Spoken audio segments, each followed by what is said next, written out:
दोस्तों, अगर हम जिंदगी में केवल दो चीज़ों को अहमियत ना दें, सिफ्र और जिक्र, तो ज़िंदगी बेफिक्र होकर कट जाती है।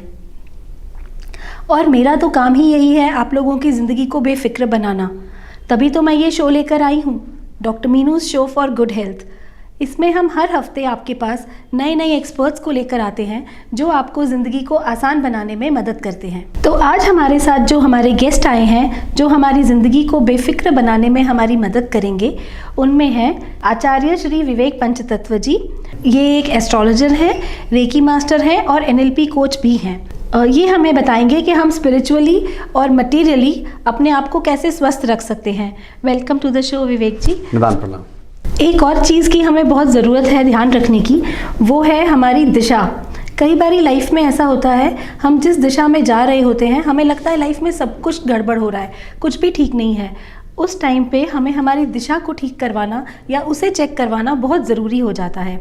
और उसी के लिए हमारे साथ एक एक्सपर्ट जुड़े हैं आज, Vastu expert Deepanshu Dang. Welcome to the show Deepanshu.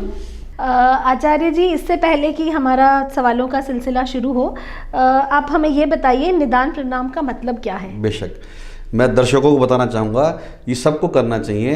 देखिए, नी एक ऐसा शब्द है जो किसी भी नेगेटिव शब्द के आगे लगा दिया जाए वो पॉजिटिव हो जाता है, यानी नी तमस को हटाने वाला है। मैं दान मतलब मैं आपको देना चाहता हूँ, क्या वो जो तमस को हटाए। प्रणाम मतलब मेरे प्राण के आयाम से मैं आपको वो देना चाहता हूँ कि आपके जीवन का तमस हटे, आपको शक्ति की राह मिले। How beautiful. सबसे पहले आचार्य जी मैं आपसे शुरू करना चाहूँगी। कहते हैं सितारों का हमारे जीवन में बहुत महत्व है। मेरा मानना है कि किस्मत बहुत बड़ा रोल प्ले करती है और शायद हम अपने कर्मों से बहुत चीज़ों को अपनी लाइफ में करेक्ट भी कर सकते हैं। और उसी के साथ में हमारी हेल्थ भी बहुत हद तक हमारे ही कंट्रोल में होती है। We can do so many things to keep ourselves healthy. आप क्या कहेंगे इसके बारे में? आप बिल्कुल सही कह रही हैं। सितारे और किस्मत ये दो चीज़ें हैं जो आपस में जुड़ी हुई हैं, और साथ में जो कर्म। मैं थोड़ा सा आपको ज्योतिष के आधार पर मैं अपने दर्शकों को भी बताना चाहता हूँ। बहुत कन्फ्यूज़न है इस बात को लेके कि हमारी भाग्य या हमारा किस्मत ही सब कुछ है। मैं बताना चाहता हूँ कि जो आज का मेरा भाग्य है वो कल के पहले के मेरे किए हुए कर्म हैं, वो जो आज भाग्य बन के मेरे सामने खड़े हुए हैं जी। अब आज मुझे उसके साथ क्या मैं ऐसा कार्य कर सकता हूं जिसे मैं अच्छे से अच्छा उसका पोटेंशियली उसको यूज़ करके उसमें से एक अच्छा कार्य निकाल के आज के कर्म मैं उस हिसाब से कर सकता हूं कि नहीं कर सकता हूं। अगर मैं अपने कर्मों को आज उस हिसाब से करता हूं जिससे कि मुझे कल आने वाले समय में जो मुझे भविष्य में फल मिलेंगे वो मेरा उस समय का भाग्य बन जाएगा। तो होता क्या है कि मेरे कर्मों के हिसाब से मैं जन्म लेता हूँ, उसी हिसाब से मेरा आगे का जीवन चलता है। और जब मैं जन्म लेता हूँ तो मेरे सितारे भी वैसे ही होते हैं जैसे मेरे आने वाला समय है। क्योंकि ज्योतिष अपने आप में केवल ये जानने की प्रक्रिया है कि आने वाले समय में क्या क्या संभावनाएं हो सकती हैं। मैं एक और बात आपके माध्यम से मैं दर्शकों को बताना चाहता हूँ। ज्योतिष हमारे जीवन पर ग्रहों की, वो जो हमारे ऊपर ग्रह चल रहे हैं जिन्हें हम आकाशीय पिंड कहते हैं, और हमारा शरीर भी एक पिंड है, उन आकाशीय पिंडों का इस पिंड के ऊपर पड़ने वाला जो असर है उसकी गणना से संभावनाओं को जानना ज्योतिष विज्ञान है। अब इसके आधार पर हम अपने जीवन में ये भी समझ सकते हैं कि कैसे किस समय में हमें किस बीमारी से या कैसे हम अपने जीवन में स्वास्थ्य को बुलाएं कि किस समय पे हम किस बीमारी से ग्रस्त हो सकते हैं। जैसे आज के टाइम की अगर बात करूं, कोरोना बहुत फैला, चारों तरफ फैला हुआ है, लेकिन उन लोगों को कोरोना सबसे ज़्यादा पकड़ा जिनका राहु से संबंध था। जैसा कि मैंने बताया, दिशा और दशा का हमारी लाइफ पे बहुत इफ़ेक्ट पड़ता है। दिशा ठीक ना होने की वजह से कई बारी हमारी लाइफ में बहुत सारे हेल्थ इश्यूज़ भी आ जाते हैं।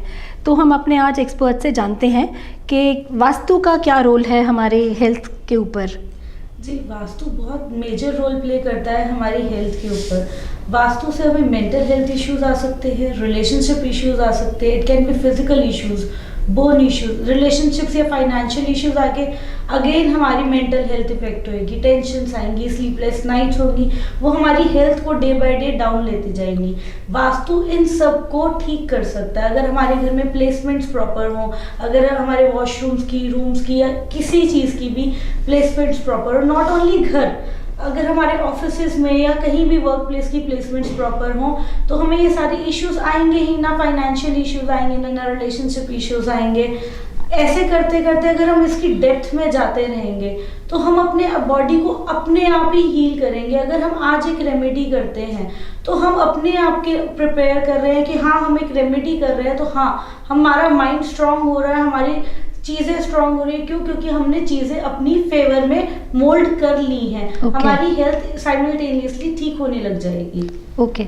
वैसे कहते हैं ना कि घर में तोड़ फोड़ करनी पड़ती है वास्तु को। Normally this is the thing people think कि अगर हम वास्तु एक्सपर्ट को बुलाएंगे तो हमारे घर में तोड़ फोड़ करवा देंगे या हमें बहुत ज़्यादा एक्सपेंडिचर करना पड़ेगा वास्तु के अकॉर्डिंग चलने से।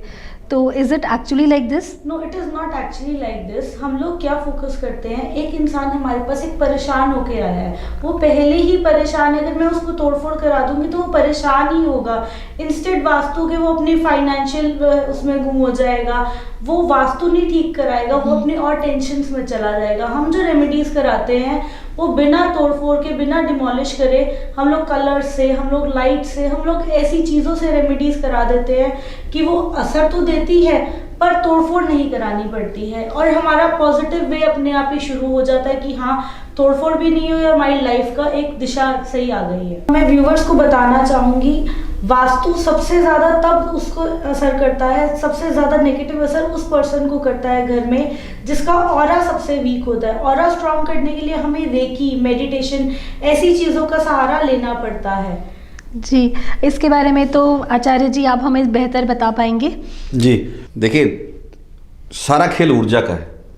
हम जितनी भी चीज़ें देखते हैं या हम खुद भी हैं, सब ऊर्जा से बने हुए हैं, और हर एक चीज़ का अपना एक इलेक्ट्रोमैग्नेटिक फील्ड है जिसे हम ऑरा कहते हैं। जी। और वास्तु, जैसे कि बताया दीपांशु जी ने, कि वास्तु से हम अपने घर की ऊर्जा को हम इस तरीके से कर लेते हैं जिससे परेशानियां हमें एकदम असर ना करें।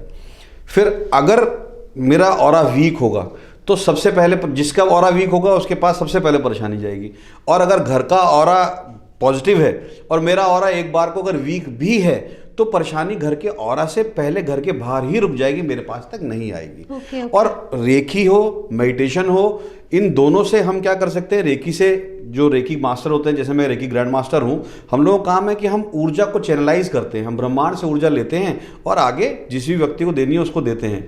रेकी का मतलब भी यही है तो ये हमारे भारतीय संस्कृति की पद्धति जिसे हम स्पर्श चिकित्सा के नाम से जानते हैं, जो ऋग्वेद में भी दे रखी है, मैं अपने दर्शकों को बताना चाहता हूँ। लेकिन यही चली गई जापान से जाके ये बन के आ गई रेकी। रे मतलब यूनिवर्स, की मतलब एनर्जी। यूनिवर्स पूरा का पूरा जिसमें हम भी आते हैं सब ऊर्जा से बना हुआ है। उस ब्रह्मांडीय ऊर्जा को आगे देना, अपने आप को चैनल बना के, अपने आप को एक माध्यम बना के आगे किसी व्यक्ति को या किसी भी चीज़ को देना जिससे कि उस व्यक्ति की या उस पर्टिकुलर चीज़ की ऊर्जा बैलेंस हो सके, जिससे उसके ऊर्जा क्षेत्र में कोई भी परेशानी या बीमारी एकदम या उसके ऊर्जा क्षेत्र में एंटर ना कर सके। ये हम रेकी के ज़रिए कर सकते हैं। और ध्यान अपने आप में एक ऐसी प्रक्रिया है कि हम अपनी ऊर्जा का एक स्पंदन इस तरीके से बढ़ा लेते हैं जिससे कि कोई भी परेशानी उसके अंदर नहीं आ। दीपांशु जी आप पहले बताइए, कुछ ऐसा है जो हमारे व्यूअर्स को, जो घर बैठकर वो अपने कई चीज़ों को करेक्ट कर सकते हैं, वास्तु दोष जिससे कहते हैं, तो जिससे कि उनकी हेल्थ इश्यूज़ में उनको फ़ायदा हो।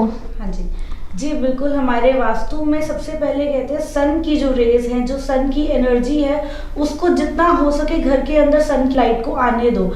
D clutter, D stagnation is always recommended. Vastu में अगर आप कोई भी बेकार सामान, कोई भी जो सामान आपको कभी सालों साल कभी काम नहीं आना है, वो भी आपके घर में पड़ा है, वो एक नेगेटिव एनर्जी आपके घर में, आपके ऑरा में लेके आ रहा है, आप उसको निकालो। आप उसको घर में रख के अपने लिए इल हेल्थ लेके आ रहे हो, उसको निकालो। सबसे ज़्यादा ज़रूरी है सनलाइट, जितनी ग्रैब कर सकते हो वो चीज़ करो, और अपना थॉट, अपना कर्म, अपने सारा अराउंड सराउंडिंग्स को पॉजिटिव रखो। और जितना हो सके हमें सबसे पहले तो चाहिए, कहीं भी लीकिंग वाटर है वो चीज़ हमारे घर से निकलनी चाहिए। जो दर्शकों के लिए सबसे सिंपल सॉल्यूशन है कि हमारा जितना लीकिंग वाटर होगा उतना फाइनेंशियल इश्यूज आएंगे, उतने हेल्थ इश्यूज आएंगे। सबसे पहले तो ये चीज़ स्टॉप करें और जितनी सनलाइट अपने घर में या अपनी बॉडी में इनहेल कर सकते हैं वो चीज़ करें। जी पर दीपांशु जी, आजकल जिस तरीके के हमारा लाइफस्टाइल है, ज़्यादातर हमारे घर में सनलाइट तो दिखती ही नहीं है और हम उठते भी नहीं हैं। गॉन आर द डेज जब हम अर्ली मॉर्निंग उठते थे सनराइज़ के टाइम पे। आजकल तो लाइफस्टाइल ही ऐसा हो गया है, we hardly get up in the morning और सन को हम होते हुए भी नहीं देखते हैं और घर में तो बहुत मुश्किल से नज़र आता है। तो उसके लिए आपके पास क्या रेमेडी है जिन लोगों के घर सनलाइट आती ही नहीं? जी बिल्कुल, इसी के अकॉर्डिंग हम लोग प्ले करते हैं वेस्टीरियोलॉजी पे, vastu plus interiors plus psychology. हमें सनलाइट चाहिए पर आती नहीं है, फिर हम अपने इंटीरियर्स में सनलाइट वाला एटमॉस्फेयर क्रिएट करेंगे, येलो कलर्स अपने इंटीरियर्स में लेके आएंगे, सन की एक इमेज जो हमारा विजुअली सन हमारे साथ है, हमारे साथ वो एनर्जी दे रहा है। विजुअली हम सन की एक इमेज, राइजिंग सन की एक इमेज लेके आएंगे अपने घरों में, पर्टिकुलर डायरेक्शंस में। हम वो ऑरा क्रिएट करेंगे, हम अरोमा से अपने ऑरा को प्यूरिफाई करेंगे, क्योंकि हम सन क्या होता है, वो डीऑर्डराइजर होता है, वो डिसइंफेक्टेंट होता है जो हमारी नेगेटिव एनर्जी सारी खत्म करता है। बट अब सनलाइट तो है नहीं, क्योंकि हम आजकल इंटीरियर्स इतना मेजर हो गया है कि वो सनलाइट पे इतना ध्यान नहीं दिया जाता है जी। ना हमारी लाइफस्टाइल ऐसी है कि हम लोग सनलाइट ग्रैस्प कर सके। तो हम लोग फिर उसको कलर से, हम लोग साउंड से, हम लोग मंत्र जाप करके, हम लोग मंत्रास अपने घर में चला के रखेंगे, ओम मंत्र जाप, लेट इट बी एनी, जो आपका मन करे। हम लोग अरोमा ऐसा क्रिएट करेंगे जिससे हमारा खुद को बहुत अच्छा फील हो। हमें सन की लाइट से अच्छा ही फील होता है ना, हमें बहुत प्योर फील होता है। अगर हम वो अरोमा, वो ऑरा हमारे घर में क्रिएट कर सकते हैं, जो अरोमा से या विजुअल कंफर्ट से वो चीज़ हम क्रिएट कर सकते हैं घर में, वो चीज़ें भी आपको अपने आप को पॉजिटिविटी देंगी और एक जीने की नई इच्छा जगाएंगी आपके अंदर। ओके। जैसा कि दीपांशु जी ने बताया कि रेकी और मेडिटेशन से हमारी वाइब्रेशंस पे बहुत इफ़ेक्ट पड़ता है, वैसे भी मैं समझती हूँ आजकल बहुत टेंशन और डर का माहौल है, फिर से कोरोना आ रहा है। तो इस ऐसे माहौल में घर बैठ के आप क्या सजेस्ट करते हैं हमारे व्यूअर्स को, जो वो घर बैठ के करें जिसमें कम एफर्ट हो लेकिन उनको एक अच्छा रिजल्ट मिले, मेंटल स्टेबिलिटी उनकी थोड़ी बेटर हो, थोड़ा कॉन्फिडेंस लेवल बेटर हो, हेल्दी रह पाएँ मेंटली? बहुत अच्छा सवाल पूछा है। मैं दर्शकों के लिए मैं बताना चाहूँगा कि बहुत छोटी छोटी चीज़ें हैं जो अगर हम रोज़मर्रा के टाइम पे करें और उससे ही हम अपने मेंटल पीस को, अपने मन को बहुत स्ट्रांग बना सकते हैं। सबसे पहले मैं ज्योतिष के माध्यम से बताऊंगा कि ज्योतिष में हम जब बात करते हैं ग्रहों की, तो चंद्रमा हमारे मन का कारक है। जब भी पूर्णमासी आती है, जिसे हम फुल मून कहते हैं, उससे 3 दिन पहले और 3 दिन बाद तक जितना समय आप चंद्रमा की रोशनी में बाहर बिता सकें, चाहे वो आधा घंटा, 15 मिनट, जितनी देर आप बिता सकें, तो चंद्रमा की रोशनी में बिताएं, क्योंकि वो जो मून की एनर्जी आपको मिलेगी वो आपके मन को अंदर से स्ट्रांग करेगी। एक बात। दूसरी बात, अगर मैं बात करता हूँ ध्यान के माध्यम से, ध्यान एक ऐसी प्रक्रिया है जो आपके अंतर मन को गहराई से एकदम शांत करती है। उससे पहले, ध्यान करने से पहले अक्सर लोग क्या करते हैं, बहुत सारे लोग हैं सिखाने वाले, जिससे मुझे, खैर मैं उसमें क्या बोलूँ, थोड़ी सी आपत्ति इस बात की है कि वो पहले हमारे अंदर के भरे हुए उसको खाली करने की जगह सीधा ही उसमें कुछ और नया भरने की बात करते हैं ध्यान के माध्यम से। लेकिन मैं कहता हूँ, देखिए, ध्यान करने से पहले थोड़ा सा रेचन करें, यानी थोड़ा सा अपने अंदर की जो भावनाओं को बाहर निकालने की कोशिश करें, फिर बैठे ध्यान के अंदर। और ध्यान की उस प्रक्रिया से आप देखेंगे कि मन कितना शांत हो जाता है। शांत मन ज़्यादा ऊर्जा को एब्जॉर्व करता है, ज़्यादा स्ट्रांग हो जाता है। और हमारे साथ एक वास्तु एक्सपर्ट बैठी हुई हैं, ये आपको बता सकती हैं कि ध्यान सबसे ज़्यादा कहाँ पर आपको पॉजिटिविटी देगा, कहाँ बैठ के हम ध्यान करें। जी जी जी बिल्कुल। वास्तु के अकॉर्डिंग घर में नॉर्थ ईस्ट में अगर आप ध्यान लगाते हैं तो वो आपको बहुत ज़्यादा शांति देगा, बहुत ज़्यादा आपको रिलैक्सेशन देगा।